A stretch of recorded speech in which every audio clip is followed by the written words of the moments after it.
The hushed conference room went completely silent when Admiral James Keller stepped inside.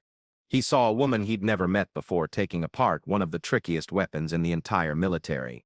She handled it as easily as someone checking their watch. The M107 Barrett rifle lay spread out on the table, each piece perfectly aligned.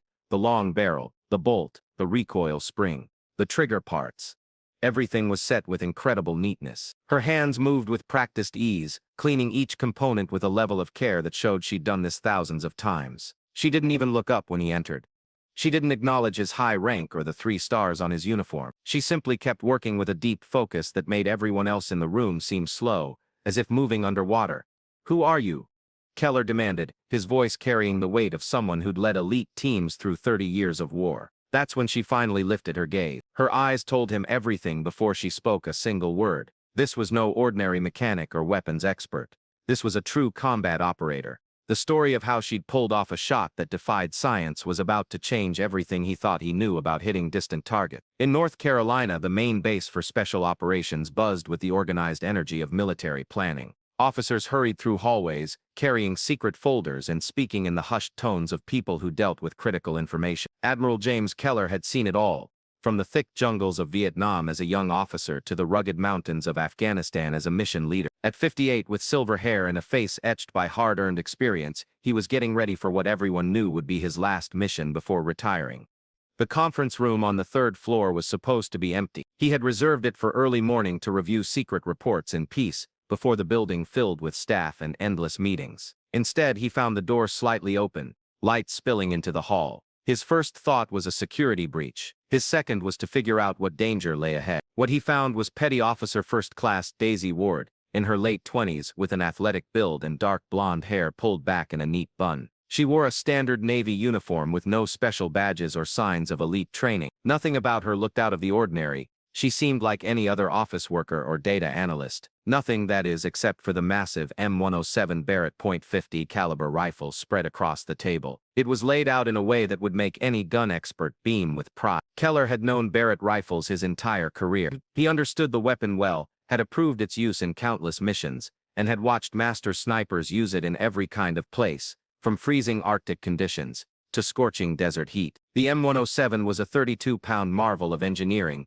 able to hit targets at ranges that seemed impossible. It was also famously complex, with a recoil system and barrel parts that needed a highly skilled person to properly care for. Ward was taking it apart with the effortless skill of someone who could do it blindfolded. Her hands moved in a smooth dance, separating the bolt, removing the barrel, detaching the trigger group. Every movement was precise and wasted no energy, showing the kind of deep memory that comes from years, not just months of practice. "Who are you?"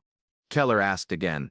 Ward's hands paused for just a second before she continued her work. She didn't flinch, didn't jump, didn't show any of the nervous reactions most junior personnel had when a 3-star admiral appeared unexpectedly. "Petty Officer Ward, sir," she said calmly, her voice professional, with a slight southern accent. "An intelligence specialist assigned to Naval Special Warfare Development Group. I apologize for using the conference room. I needed a clean space for gun upkeep and thought, that's an M107, Keller interrupted, pointing at the disassembled rifle. "Intelligence specialists usually don't carry .50 caliber sniper systems." "No, sir, they don't," Ward said. She put down the cleaning rod she'd been using on the barrel and stood straighter. "This is my personal gear. I maintain it on my own time." "Personal gear?" Keller's tone made it clear he didn't believe that for a second. "You're telling me you own a .50 caliber anti-material rifle that costs more than most cars, and you just happen to be cleaning it in a top-secret conference room in the dead of night?" "Yes, sir. That's exactly what I'm telling you." The sheer boldness of her answer almost made Keller smile. Almost. He moved closer to the table, examining the rifle's parts with the experienced eye of someone who knew exactly what he was looking at. The barrel showed signs of heavy use. The bolt had been modified with custom parts to make it more reliable. The scope alone, a Schmidt & Bender 525 by 556, was worth more than the rifle itself. This wasn't a collector's item. This was a working tool that had seen extensive action. "Where did you learn to take apart a barrel?" Keller asked, his voice shifting from a stern question to genuine curiosity. "YouTube, sir." Ward's face remained perfectly blank. "Lots of how-to videos." "Yes, sir." Complete nonsense. This time she did crack a small smile. "But I thought I'd try the easy lie first before we got to the complicated truth." Keller found himself liking her, despite how unusual the situation was. There was something refreshing about someone who didn't immediately grovel or make excuses when caught doing something unexpected. "Start talking, petty officer," he said, "and this time try the truth." Ward glanced at the conference room door, then back at the Admiral. "Sir, with all due respect, the truth is so secret, it would need every clearance level that exists in the U.S. military." Keller cut her off. "Try again." She thought about this for a moment, clearly weighing her options. Then she made a decision that would change both their careers. Marine Scout Sniper School, 2019. Top of my class. Deployed to Syria with a reconnaissance unit for 8. Then transferred to a special task force that isn't on any official records, specializing in long-range elimination of high-value targets in enemy areas. She paused, and I was very, very good at it. Keller studied her with new intensity. If what she was saying was true, it opened up 100 new questions. Why the transfer to intelligence work?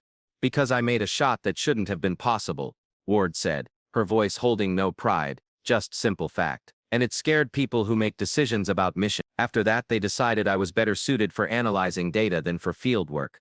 "What kind of shot?" "The kind we should probably talk about behind a locked door with a top-secret clearance, sir." Keller was already moving toward the door, closing it with a solid click. He activated the electronic lock and pulled the security shade over the window. When he turned back, Ward had begun reassembling the M107 with the same smooth precision she'd used to take it apart.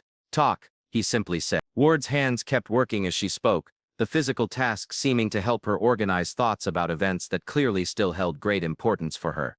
October 2023, Syrian-Turkish border region. "We had information on a high-level target, a leader who was arranging weapons deals for various extremist groups. He was operating from a compound in the mountains, a place where a regular attack would be incredibly dangerous." Keller listened without interrupting, watching her fingers fit the rifle's parts back into place. The main problem was getting to him. The compound was on top of a ridge with clear views in every direction. Any approach would be spotted hours before we could get close enough. An airstrike wasn't possible due to civilians in nearby villages. It had to be precise, surgical, and untraceable. "Long-range interdiction," Keller said, already understanding where this was going. "Yes, sir. Command approved a sniper mission. My spotter and I went in 72 hours before the time to take the shot, moving through dangerous territory to set up our hidden position." She locked the barrel into place with a firm twist. "We found a spot on a ridge facing the compound, checked out the area, confirmed the target's identity, and then we did the math." "What was the distance?" Ward's hands paused for just a moment. 2,847 meters, 1.76 miles. Keller felt a cold knot in his stomach. He'd worked with snipers his entire career. He knew the records, knew what was considered achievable under perfect conditions. The longest confirmed kill shot in history was just over 3,000 meters, made by a Canadian Special Forces sniper in ideal weather, with several practice rounds. "That's beyond the M107's effective range," he said carefully. "Yes, sir," Ward confirmed. "By about 800 meters." She finished putting the rifle back together. The weapon, now whole again, looked deadly and purposeful under the fluorescent lights. "But I had no other choice. The target window was only 6 hours. After that he was moving to an unknown location. It was now or never. Tell me about the shot." Ward took a breath, and Keller saw something flicker across her face. Not fear. Exactly. More like a deep respect for the scale of what she was describing. Wind was the biggest challenge at that distance and height. "I was dealing with multiple layers of wind, each moving at different speeds and directions. Valley winds at ground level, mountain winds higher up, high-altitude currents even above that. Each layer had to be calculated separately." She pulled a small notebook from her pocket, opening it to a page filled with numbers and diagrams. The calculations looked like advanced physics mixed with weather science. The temperature was dropping as the sun set, changing how dense the air was. Humidity was fluctuating. Air pressure was in constant change. And I was shooting across a valley that created its own unique weather patterns. She traced a diagram showing elevation and wind directions. The bullet would be in the air for about 7 seconds. In that time, it would arc to a peak height of nearly 200 feet above the target, pass through at least 5 different atmospheric layers and drop almost 400 feet from where it started to where it would hit. Keller had authorized thousands of sniper missions. He understood the science of bullet flight, the difficulty of long-range shooting. What Ward was describing wasn't just hard, it was almost impossible. "How many practice shots did you take?" "None." Ward closed the notebook. "At that range, every shot would have given away our position. It was one shot, one chance. Either I made it, or the mission failed." "Walk me through it." Ward's eyes became distant, seeing something far beyond the conference room, recalling a moment clearly etched into her memory. I spent 6 hours doing calculations, measuring wind with every tool we had, tracking temperature changes, watching how air moved through the valley by studying dust patterns and plants. I built a complete picture of the atmosphere in my head. She lifted the M107, bringing it to her shoulder in a motion so smooth it seemed the weapon was part of her. Through the scope, she tracked unseen targets only she could sense. My spotter confirmed the target at 1843. The target came out of the compound, moved into an open area. I had maybe 90 seconds before he went back inside. The light was fading. The wind was changing. Everything was against us. But you took the shot anyway.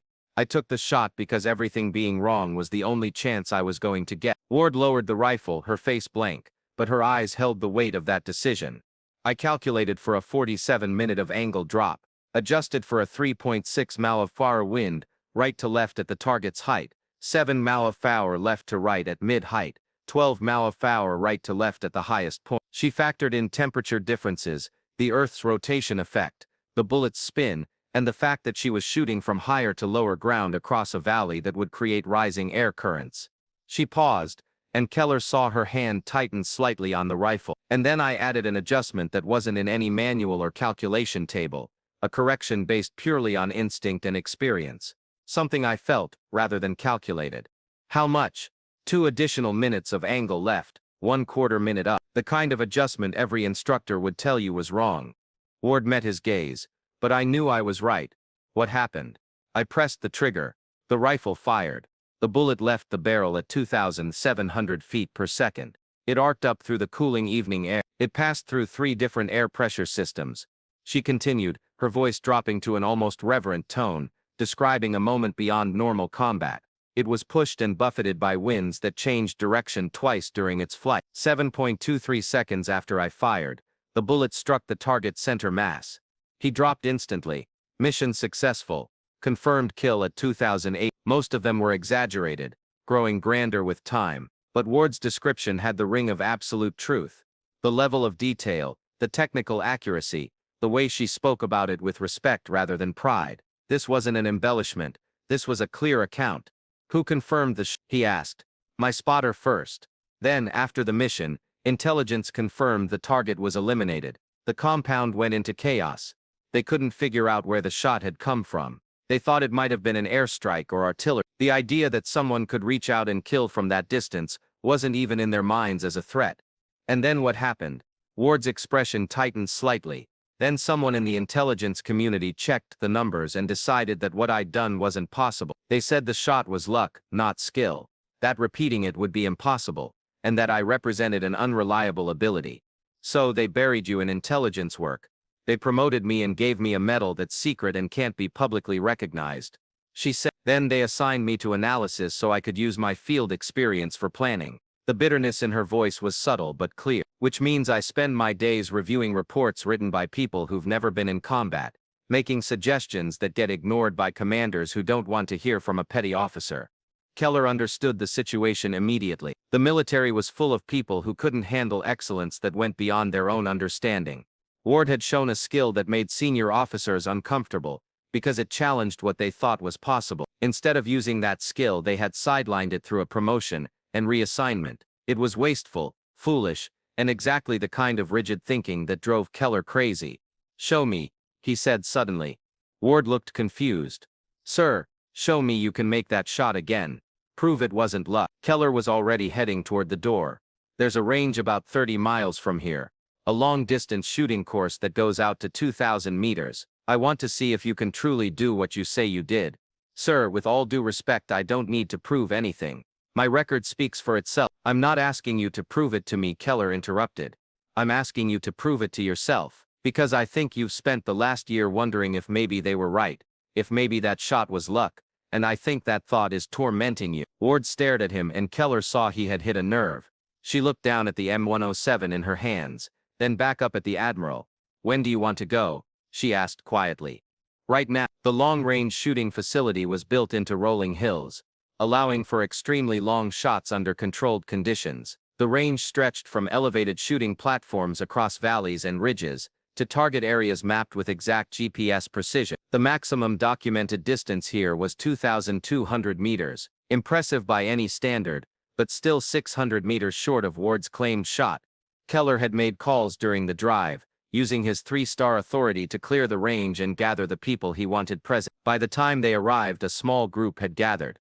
Master Chief Reynolds, the SEAL community's most senior sniper instructor, Captain Martinez from the Naval Special Warfare Development Group, 2 range safety officers, and a civilian expert named Dr. Sarah Chen, who specialized in advanced ballistics.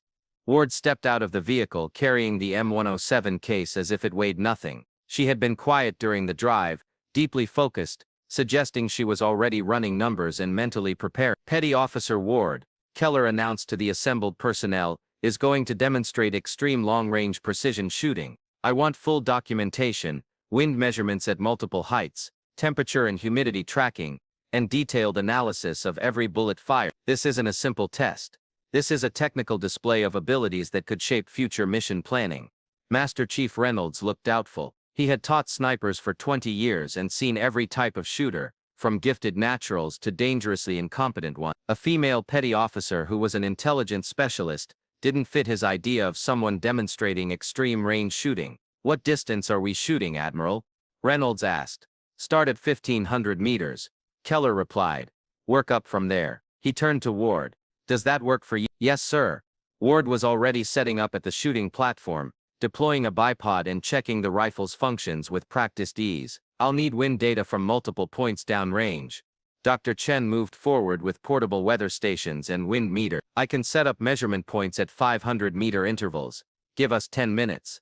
While Chen's team placed sensors across the range, Ward settled into position behind the rifle. She wasn't rushing or showing off, just methodically preparing for the shot, as thousands of hours of training had taught her. Reynolds moved closer, watching her set up with professional interest. You've done this before, he observed. Not quite a question. A few times, Ward replied, adjusting the scope's focus with tiny precise movements. Not usually with an audience. Where did you train? Marine Scout Sniper School, initially. After that, she paused, glancing at Keller, who nodded for her to continue. After that, other places. Quiet places that don't advertise. Reynolds understood immediately. Special Operations ran secret training programs that didn't officially exist, developing skills that never appeared in public records. If Ward had come through that system, it explained a lot. Target is set at 1,500 meters. One of the range officers called out, "We have impact sensors active." Ward checked her data card, made adjustments to her scope, then got into her shooting position. Her breathing slowed noticeably. Her body relaxed into perfect stillness. The M107's report was powerful, even with hearing protection. The recoil pushed the weapon back against her shoulder, but Ward's stance was so solid the disturbance was minimal. Downrange, the impact sensor registered instantly. Hit, center mass, 1,500 meters. Reynolds raised his eyebrows slightly. One shot, one hit at that range was good, but not unheard of for an experienced shooter. 1,800 meters, Keller called out. The target was moved. Ward made adjustments for the increased distance and slightly different wind conditions. Another shot, another immediate hit confirmation. 2,100 meters. Now they were pushing beyond normal training limits. The target at that distance was barely visible, even through powerful scopes. Wind measurement became critical. Dr. Chen's sensors provided real-time data on atmospheric conditions at multiple points downrange. Ward studied the data on a tablet, comparing it with her own observations. She made adjustments to her scope that seemed almost random to the onlookers, but clearly followed some inner logic. The shot took longer to set up this time. Ward waited, tracking something only she could see through her scope. Then, in a brief quiet moment between gusts, she fired. 7 seconds later, an eternity in shooting terms, the impact sensor confirmed the hit. Reynolds was no longer skeptical. "My God," he mumbled. "That's the longest recorded shot I've ever personally witnessed." "We're not done," Keller said. He looked at Ward. "How far can you truly shoot with this weapon?" Ward lifted her head from the scope, considering the question seriously. "Under perfect conditions, perhaps 2,600 meters. Before the bullet slows too much and becomes unpredictable. Under field conditions, with variables I can measure and calculate." She paused. 2,300 to 2,400 meters with reasonable certainty. "What about your Syria shot?" That was different. I had 6 hours to study the environment, perfect observation of the target area, and she hesitated. And I was willing to accept a shot that had maybe a 40% chance of success because the mission required it. Keller understood. Sometimes combat operations demanded taking shots that training would say were impossible. The difference between a good sniper and a great one wasn't just technical skill, it was the wisdom to know when the impossible was absolutely necessary. Set up at 2,300 meters, he ordered. Let's see if you can hit your stated maximum. The target was placed at a distance that pushed the range facility to its limits. At 2,300 meters, nearly a mile and a half away, the target was a tiny speck, even through the powerful spotting scopes the observers were using. Hitting it would require not just skill, but an understanding of the environment that felt almost psychic. Ward spent 15 minutes studying the conditions. Wind was the main challenge. At that distance, even a slight miscalculation could cause a miss by several feet. Layers of temperature created shimmering mirages that made accurate ranging difficult, and the bullet would be in the air for over 8 seconds, giving the environment plenty of time to alter its path. Dr. Chen watched her data screens with fascination. The atmospheric conditions are terrible for long-range shooting, she said to no one in particular. Multiple wind layers, a cold layer in the middle range, and humidity changes that are making air density unpredictable. According to the books, this shot shouldn't even be attempted. According to the books, a lot of things I've done shouldn't have been attempted, Ward replied without looking away from her scope. But books don't account for everything. She made a series of adjustments to her scope that seemed to go against the wind data everyone else was reading. Reynolds watched with growing interest, trying to grasp what she was doing. You're adjusting the wrong way, he finally said. The wind data shows you need to go left. You're going right. The wind data shows surface conditions, Ward calmly explained. But at this distance, the bullet spends most of its flight time higher up, where different wind patterns are in charge. I'm calculating for where the bullet will be for most of its journey, not just for the first. It made perfect sense once she explained it, but it required a level of three-dimensional thinking that most shooters never developed. Ward wasn't just calculating for distance. She was building a full model of the bullet's path through layered atmospheric conditions and making corrections for where the bullet would be most affected. She settled into her final shooting position. The waiting seemed to stretch on forever. Then, in a moment that observers would later call almost supernatural, Ward fired. The bullet arced away into the distance, invisible to everyone except for the faint trace of its passage. Birds in its path scattered, the air rippled in its wake. 8.4 seconds later, an impossibly long time to wait for confirmation, the impact sensor registered. Hit. The range officer's voice held genuine awe. Direct center mass, 2,300 meters. The assembled personnel erupted in excitement. Reynolds was shaking his head in disbelief. Dr. Chen was checking her instruments as if they might be broken. Captain Martinez was already on his phone, likely reporting to his superiors that something truly extraordinary had just occurred. Keller approached Ward, who was making her rifle safe with the same mechanical precision she applied to everything. You've made your point, he said quietly. Have I? Ward looked up at him.